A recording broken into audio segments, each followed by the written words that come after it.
Si Rustam at si Sohrab. Epikong Shahnameh ni Ferdowsi Tusi, Hakim Abul Qasim Mansur. Sa bansang Persya, isinilang ang isang magiting na mandirigma. Nasa sinapupunan pa lamang siya ay hinulaan na magiging bayani siya sa kanyang paglaki. Ang kanyang ina, si Rubade, ay dumanas ng matinding sakit nang siya'y isinilang. Ngunit sa tulong ng mapaghimalang ibon na kaibigan ng kanyang amang si Zal, ay nailabas ng maayos ang sanggol. Siya ay si Rustam. Bago nagpaalam ang mapaghimalang ibon, sinabi niya kay Zal na ang batang isisilang ng kanyang asawa ay kasing laki ng isang sanggol na leon, at siya'y magiging bayani at magiging paksa ng isang alamat. Hindi nagkamali ang ibon dahil sa loob ng ilang araw ay naging batang paslit si Rustam at makalipas ang isang linggo'y naging kasing laki siya ng isang binata. Nang siya'y lumaki ay nagpakita ng kagilas-gilas na lakas si Rustam. Dahil sa kanyang kakaibang lakas ay natulungan niyang isalba ang kanyang bayan sa isang nagwawalang puting elepante. Sa palasyo, nalaman ng mga mamamayan ang ginawang kabutihan ni Rustam, kaya simula sa araw na iyon, siya'y pinuri. Nang tumungtong si Rustam sa eksaktong edad na magsanay siya bilang isang mandirigmang ihahanda upang ipagtanggol ang kanilang bansa, napag-isipan ng kanyang ama na kakailanganin niya ang mga espesyal na kabayong makakasama niya. Kaya lahat ng mga kabayong mula sa lahat ng sulok ng Sabulistan at Kabulistan ay ipinarada sa kanyang harapan. Inilalapat ni Rustam ang kanyang kamay sa likuran ng bawat kabayo upang masigurong kakayanin siya nito. Subalit ang bawat kabayo ay napapaluhod sa kanyang kabigatan.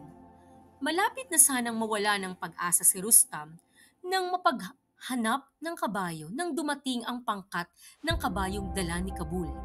Nagtingin-tingin si Rustam sa mga kabayo at napansin niya ang mag-inang kabayong may dibdib na kawangis ng leon.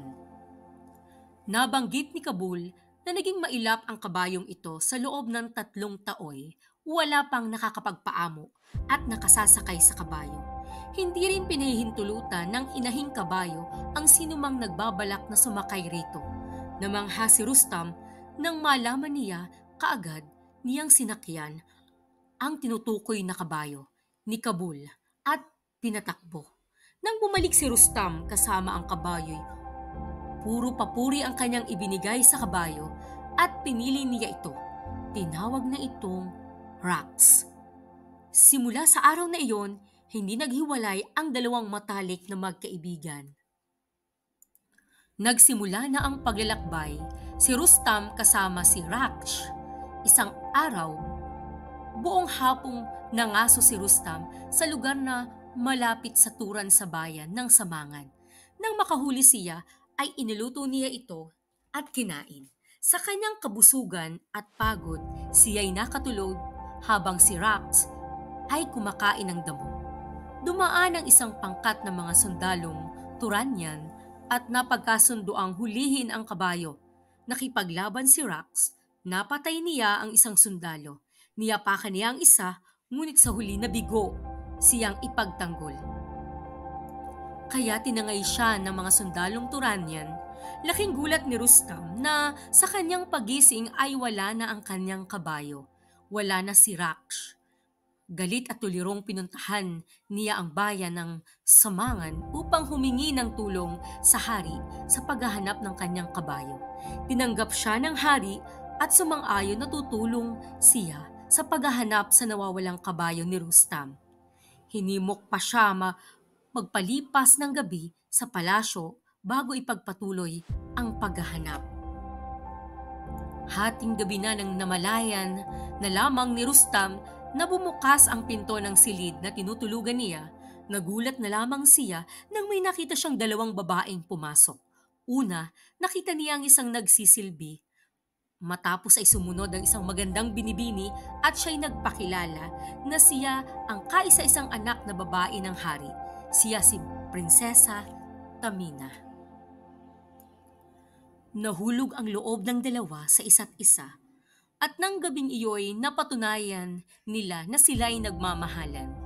Ngunit madali lang nilang nakapiling ang isa't isa dahil kinabukasan nabalitaan ni Rustam na natagpuan na ang kanyang kabayo. Masakit man isipin na sila ay magkakahiwalay pero kailangan ng lumisan ni Rustam.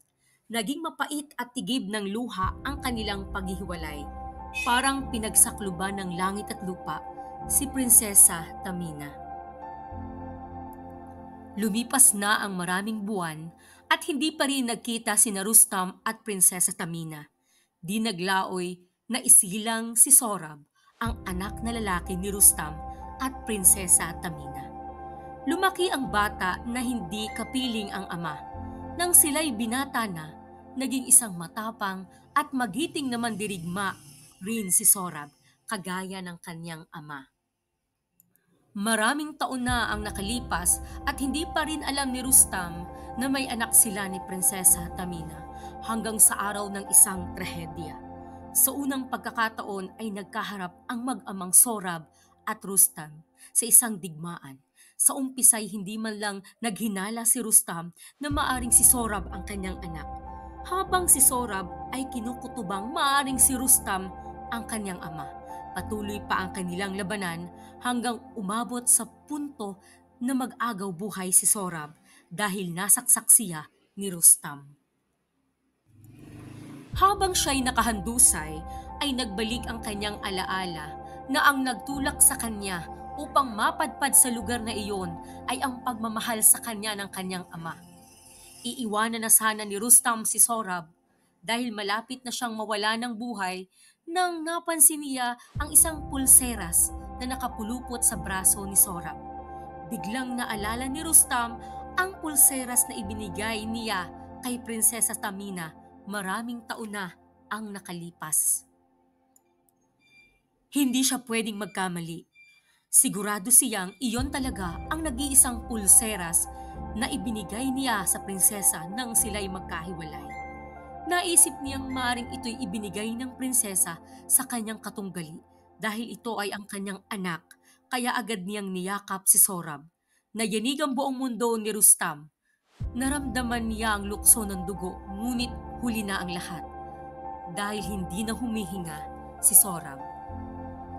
Isang mapait na kamatayan dahil namatay siya sa kamay ng taong dapat sanay kakalinga at magtatanggol sa kanya. Parang pinagsakluban ng langit at lupa si Rustam. Hindi niya ito ninais na mangyari. Ngunit naging malupit ang tadhana.